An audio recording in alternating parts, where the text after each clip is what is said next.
नमस्कार, बहुत स्वागत है आपका। आप देख रहे हैं इंडिया टीवी। मैं हूं आपके साथ प्रिया सिंह सोमवंशी। एक बड़े राज्य में बीजेपी का मुख्यमंत्री बनाने का काउंटडाउन शुरू हो चुका है। अगले 20 घंटे में बिहार को बीजेपी के मुख्यमंत्री का नाम पता चल जाएगा। तो दूसरे बड़े राज्य पश्चिम बंगाल में 20 दिन का इंतजार शेष है, लेकिन ऑपरेशन वहां भी बहुत तेज गति से चल रहा है। होम मिनिस्टर अमित शाह ने आज बंगाल में कुछ चीजें बड़ी साफ कर दी हैं। 23 अप्रैल को क्या होगा, 29 अप्रैल को क्या होगा, 4 मई को क्या होगा और 5 मई को क्या होगा, अमित शाह ने पूरी क्रोनोलॉजी तैयार कर ली है। 26 का यह साल मोदी के लिए बेहद खास है। 26 में ही 29 का रास्ता तैयार हो रहा है।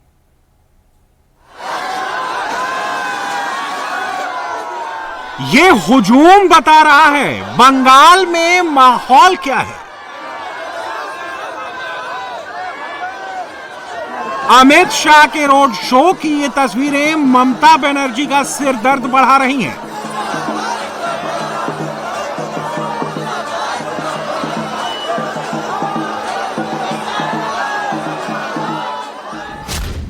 अमित शाह, योगी आदित्यनाथ, शुभेंदु अधिकारी, असदुद्दीन ओवैसी, अधीर रंजन चौधरी, मौसम नूर और पीरजादा अब्बास सिद्दीकी। बंगाल के चक्रव्यूह में ममता बनर्जी 7 तरफ से घिर गई हैं।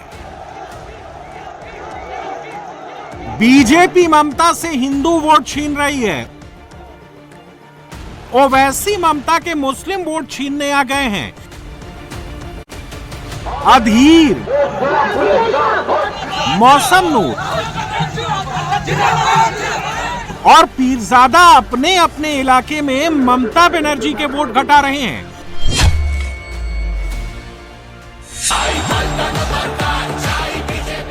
बीजेपी के सबसे बड़े लड़ैया प्रधानमंत्री नरेंद्र मोदी ने बंगाल पर अपना फोकस बढ़ा दिया है।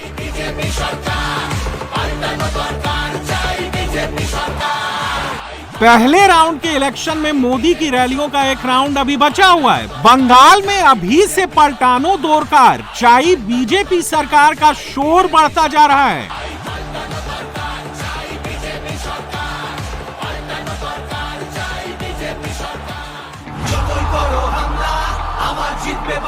ममता बनर्जी ने भी सरेंडर नहीं किया है। टीएमसी अब आर जीत में बांग्ला का जय घोष कर रही है।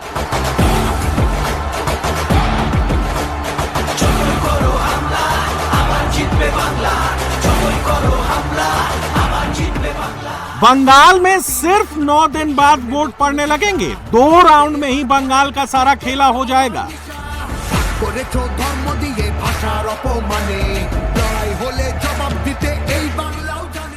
वोटिंग से पहले ममता बनर्जी ने सिर्फ 1 पॉइंट स्कोर किया है। ममता ने अपने रास्ते से हुमायूं कबीर का कांटा निकाल दिया है। 1000 करोड़ के स्टिंग ऑपरेशन ने हुमायूं कबीर को गेम से आउट कर दिया है। लेकिन दीदी के सामने चुनौतियां जस की तस हैं। दीदी का सिर दर्द बढ़ाने के लिए असदुद्दीन ओवैसी बंगाल पहुंच गए। ओवैसी ने आसनसोल के रानीगंज मजार में जाकर सजदा किया, फिर सीधे मुर्शिदाबाद के रघुनाथगंज जाकर पब्लिक मीटिंग शुरू कर दी। और जो लोग मजलिस पर इल्जाम लगाते हैं, अरे याद रखो, जो टीएमसी की चमचागिरी कर रहे हैं, मैं तुमको पूछ रहा हूं। एक वीडियो आया तो मैंने कहा बंगाल के मुसलमानों का सौदा मजलिस बर्दाश्त नहीं कर सकती। एक वीडियो आया तो हमने छोड़ दिया। मगर बताओ ममता बनर्जी और टीएमसी, क्या तुमने मोदी बीजेपी का साथ नहीं दिया? क्या तुमने दमदम से पहला बीजेपी का एमपी नहीं बनाया? बंगाल की चुनावी बिसात पर मजलिस ने केवल 12 उम्मीदवार उतारे हैं, लेकिन मुसलमानों पर ओवैसी का इम्पैक्ट इससे बहुत ज्यादा है। हैदराबाद लोकसभा सीट से 5 बार के सांसद असदुद्दीन ओवैसी पूरे देश में मुसलमानों के सबसे बड़े नेता बनना चाहते हैं। सालारे मिल्लत के बेटे की ख्वाहिश कौम के लिए नकीबे मिल्लत बनने की है। बंगाल में पैर टिकाए बिना ओवैसी के लिए यह मुमकिन नहीं है और ममता बनर्जी को चुनावी चोट दिए बिना पश्चिम बंगाल में ओवैसी के लिए पैर ठिकाना मुमकिन नहीं है। मोदी और ममता एक सिक्के के दो रुख हैं। मोदी और ममता दोनों भाई बहन हैं। ममता बनर्जी बोलती है कि ओवैसी के लड़ने से बीजेपी को फायदा होगा। 4 एमएलए बीजेपी के थे, 5 साल पहले जीतकर 77 हो गए। क्या उसमें भी ओवैसी जिम्मेदार है? बताओ आप। मालदा और मुर्शिदाबाद के हालात ओवैसी के लिए माकूल हैं। मालदा के मोथाबाड़ी कांड की जांच कर रही एनआईए ने गिरफ्तारियां शुरू कर दी हैं। एनआईए ने मोथाबाड़ी से कांग्रेस कैंडिडेट सायम चौधरी को हिरासत में लिया है। पीरजादा की पार्टी आईएसएफ के ग्राम पंचायत सदस्य गुलाम रब्बानी को एनआईए ने अरेस्ट कर लिया है। मजलिस के मुफक्किरुल इस्लाम को एनआईए जांच शुरू होने से पहले सीआईडी ने ही अरेस्ट कर लिया था। ममता बनर्जी मोथाबाड़ी कांड के बारे में कुछ बोल ही नहीं रही। मालदा और मुर्शिदाबाद के मुसलमानों को दीदी की चुप्पी में सवाल ही सवाल दिख रहे हैं। इन सवालों के जवाब ओवैसी अपने स्टाइल में दे रहे हैं। जितना डेवलपमेंट होता है सिर्फ कोलकाता के अतराफ में होता है। जितना डेवलपमेंट होता है केएमए के इलाके में होता है। आप देख लीजिए। फिर आपको मैं बताना चाह रहा हूं कि यहां पर जितने इंडस्ट्रीज बनाए गए, मुर्शिदाबाद से इनको नफरत है ममता बनर्जी को। कहां बनता है? खड़गपुर में, हल्दिया में, हावड़ा में, वहीं पर बनाते हैं। SEZ क्यों नहीं बना सकते मुर्शिदाबाद में ममता बनर्जी? आप क्यों नहीं बनाते? इसलिए कि मुर्शिदाबाद का गरीब मुसलमान को ममता जानती है कि बीजेपी का डर दिखाओ और इनका वोट हासिल कर लो। जैसा इमरान सोलंकी आपका नया एमएलए बनेगा, मैं आपसे वादा कर रहा हूं, मुर्शिदाबाद के इंसाफ के लिए ओवैसी कोलकाता में चक्का जाम कर देगा, याद रखो। दूसरी तरफ बीजेपी बंगाल में अपना कोर हिंदू वोट बेस बढ़ाने के लिए जी जान से लगी हुई है। नरेंद्र मोदी की पार्टी ने साउथ बंगाल के हिंदू बहुल इलाकों में योगी आदित्यनाथ को उतार दिया है। ममता बनर्जी ने बंगाल चुनाव में बांग्ला भाषा को मुद्दा बना रखा है। टीएमसी के नेता बीजेपी और आरएसएस के लोगों को बाहरी बताते हैं, इसीलिए वो आबार जीत में बांग्ला का नारा लगाते हैं। योगी आदित्यनाथ पूर्वी मिदनापुर से कोलकाता पहुंचे तो उन्होंने बांग्ला का मुद्दा पलटकर टीएमसी को ही दे मारा। आज कोलकाता का मेयर आपको चुनौती देता है, कहता है कि बंगाल की आधी आबादी उर्दू बोलेगी, यानी बांग्ला को समाप्त करना चाहते हैं, बंगाली को समाप्त करना चाहते हैं। ये इनकी टीएमसी की साजिश को सफल नहीं होने देना है। उनको बोलो, चलो कहते हैं कि यहां उर्दू बोली जाएगी, उनको बोलो उर्दू जहां बोली जाती वहां जाओ, बंगाल में बंगला ही बोली जाएगी। बंगाल में बंगला ही बंगाली ही बोली जाएगी। ये कठमुल्लापन की संस्कृति यहां नहीं चलने दी जाएगी। डबल इंजन की सरकार भारतीय जनता पार्टी के नेतृत्व में बनने दीजिए, फिर सस्य श्यामला मातरम, वंदे मातरम की धरती हमारा बंगाल फिर से बनेगा। मोदी ने इस बार दीदी को हराने का जिम्मा अमित शाह के कंधों पर दे रखा है। अमित शाह बड़ा घेरा बनाकर ममता पर हमलावर हैं। वो हर दिन 3-3 रैलियां कर रहे हैं और शाम में अलग से रोड शो भी करते हैं।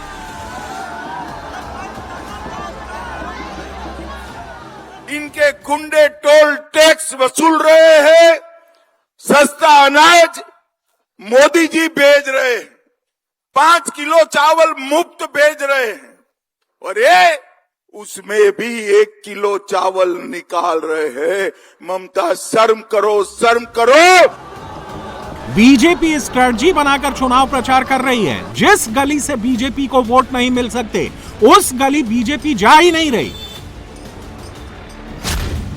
24 के लोकसभा चुनाव में बीजेपी को बंगाल में मुसलमानों के 0.5% वोट मिले थे। लोकसभा चुनाव में टीएमसी को 71% वोट मिले थे। बीजेपी ममता के मुस्लिम वोट बांटना चाहती है, लेकिन इसमें उलझना नहीं चाहती।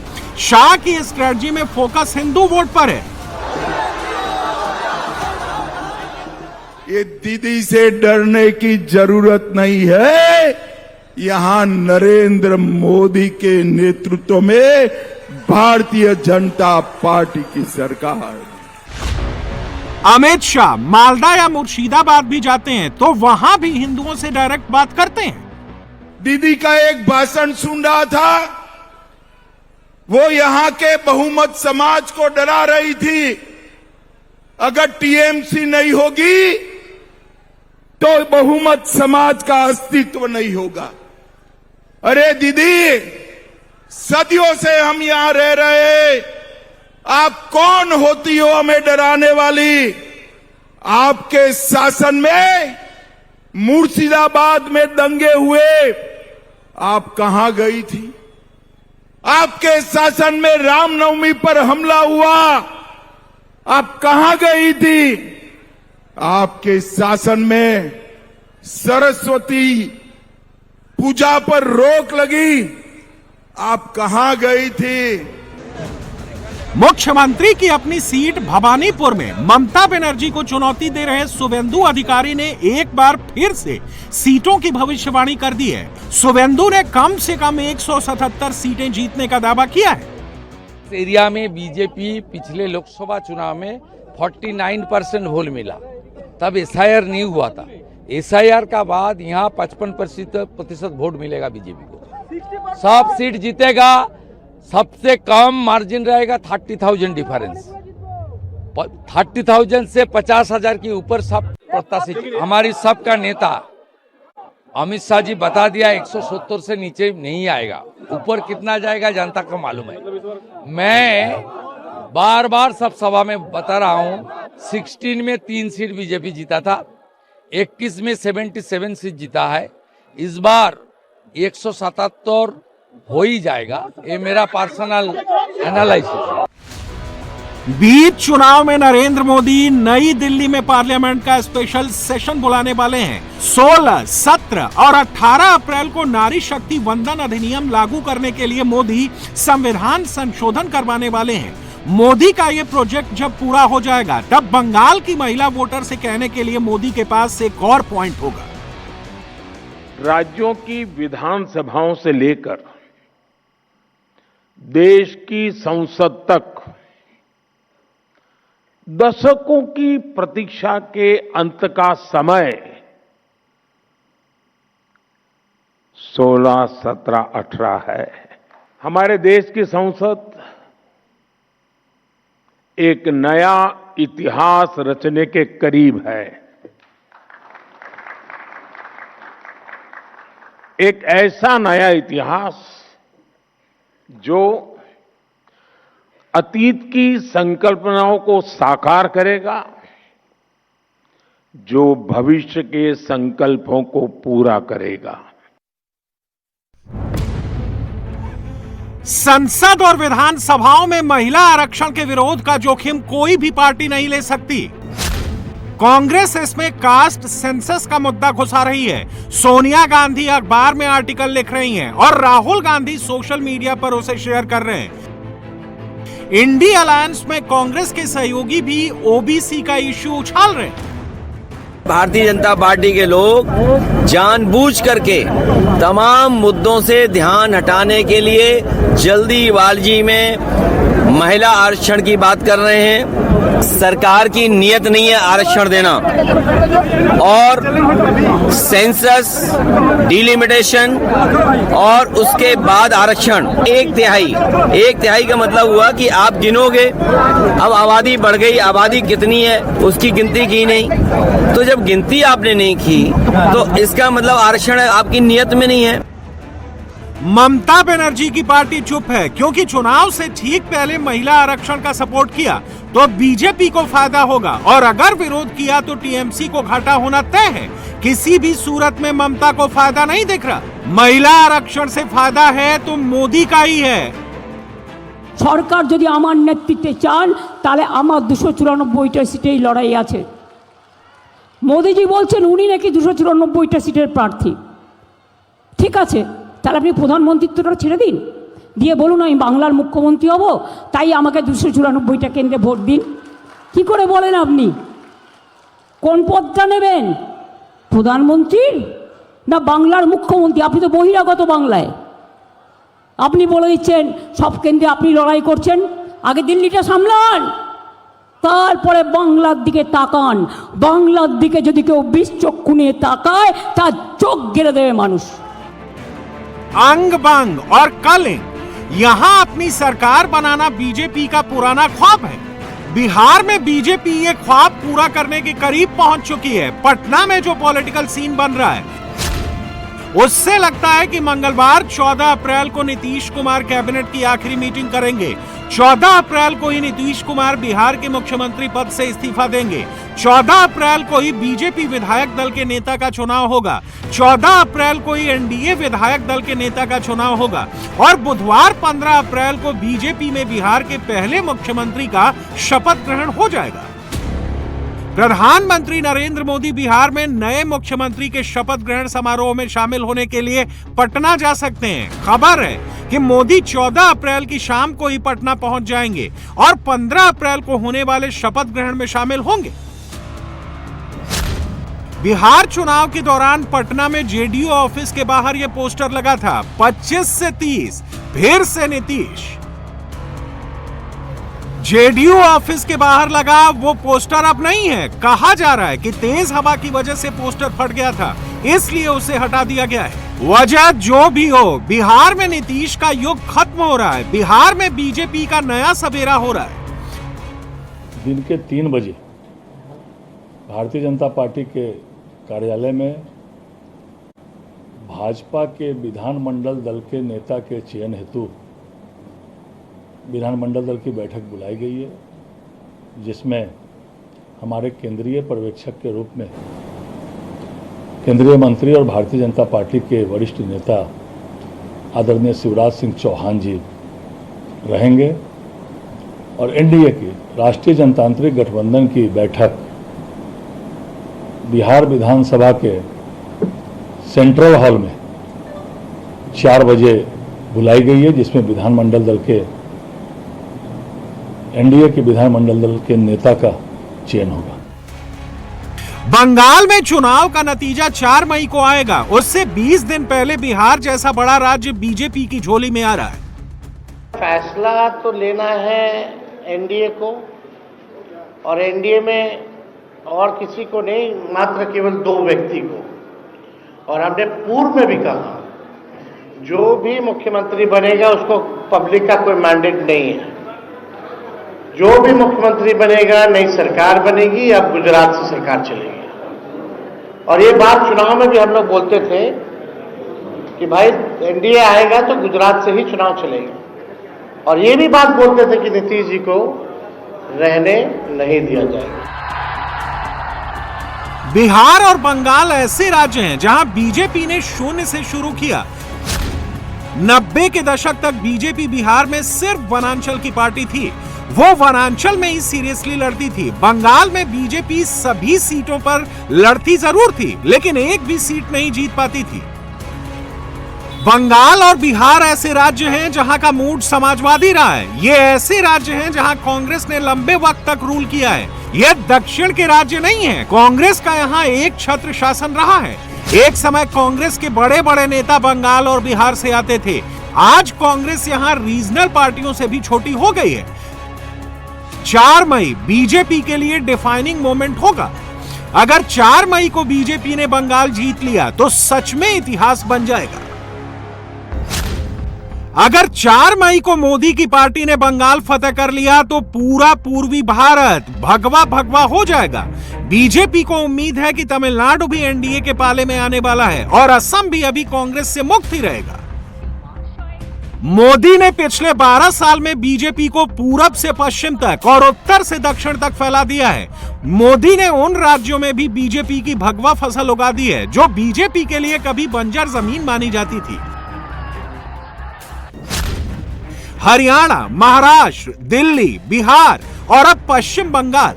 4 जून 2024 के बाद नरेंद्र मोदी का रथ रुक ही नहीं रहा है। 4 मई को 2026 ही बता देगा कि 2027 कौन जीतेगा और फिर 2029 का बड़ा चुनाव कौन जीतेगा।